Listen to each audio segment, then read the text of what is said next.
John Prendergast is a human rights activist and best-selling author who's worked for peace in Africa for over 25 years.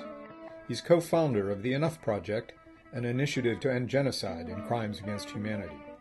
Mr. Prendergast has worked for the Clinton White House, the State Department, the National Intelligence Council, UNICEF, Human Rights Watch, the International Crisis Group, and the U.S. Institute of Peace.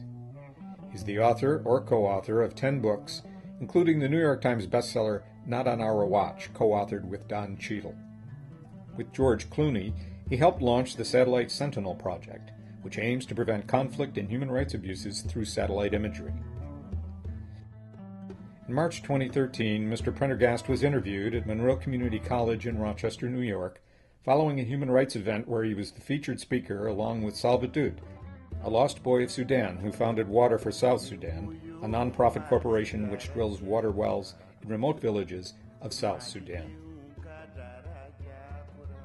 It's not that we should not care about what's happening in our backyards so that we can care about some place halfway around the world. I think it's a matter of balancing a concern about both global and local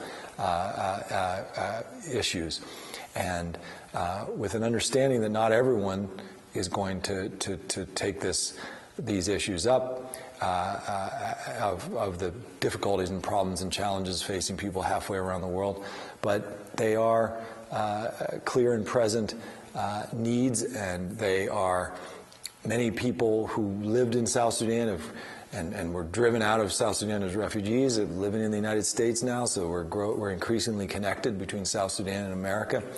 And so there are many reasons why people are drawn to the story of the newest country in the world there in South Sudan, and why we ought to play a role. And I think the United States was very important in helping to build the international political will to ensure that South Sudan became the newest country in the world.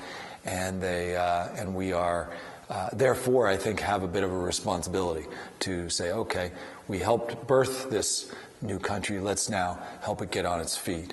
And that's not always money. Sometimes it's just being there with good advice, being there in solidarity, and finding ways to be supportive at critical times, critical junctures for South Sudan's early history. South Sudan has changed for the positive in the sense that it's a brand new country, it's less than 2 years old. They're just beginning to build governing institutions that we here in the United States take for granted. How will social services be delivered? How do you organize so that to make that work more efficiently? How do you structure the economy so investments can maximize return? How can you make sure that your security services are protecting people, not sometimes committing human rights abuses? So there's all these very basic questions you learn about in the government and, in social studies class in 6th grade about what a government's supposed to do. Well, they're trying to figure that out now in South Sudan in the context of coming out of a war for 2 decades. So I think these are some pretty significant and serious challenges, but you've got so many committed South Sudanese people who are either there or coming back, like many of the lost boys who are coming back to South Sudan, who are trying to make a big difference in the development of their own country.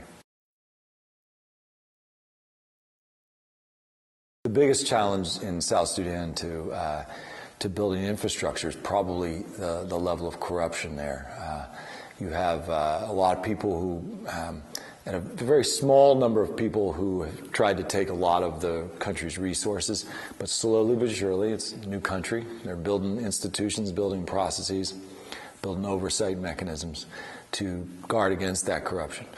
And so in the meantime, a group like Water for South Sudan, where you can circumvent a lot of that crazy bureaucracy and corruption and deliver assistance straight to the local community that needs the help. And that's the way I think, to deliver services at this point in South Sudan's history. Water for South Sudan has an impact that's far beyond just providing water. When you dig a new well, and that well can provide clean water, you're suddenly reducing major health problems dramatically, because so many of the problems that people face and the illnesses that they're experiencing are due to waterborne diseases. So reducing the lost time that people have due to illness for school, for planting, for harvesting, for other forms of work, it's an amazing productivity lift. Also, around new water points, you often see economic development follow. You see clinics be set up. You see people investing because they think, okay, well, we have some future here. Let's do something more. You see market activity, so trade and commercial and marketing increases. So it's a real catalyst for broader development. On the one hand, you're just digging a hole in the wall, in the ground, and water's coming out. On the other hand, you're building the basis for a sustainable community that can grow and develop on its own. I think people can make a difference in South Sudan by learning more about what's happening there and the real challenges of the people. And often it's just basic survival stuff. It's making sure that families have enough food for their kids. It's making sure that the water is clean and free of diseases so that it doesn't affect people's health. And those kind of basic things that, again, we take for granted here, but these are everyday, the biggest difficulties and challenges that most families face. So it's being able to support initiatives that go directly to the people's needs.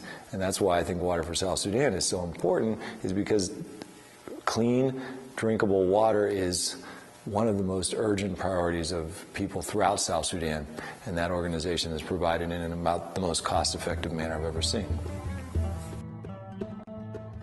For more information and to get involved, visit the Water for South Sudan website at www.waterforsouthsudan.org and the Enough Project website at www.enoughproject.org.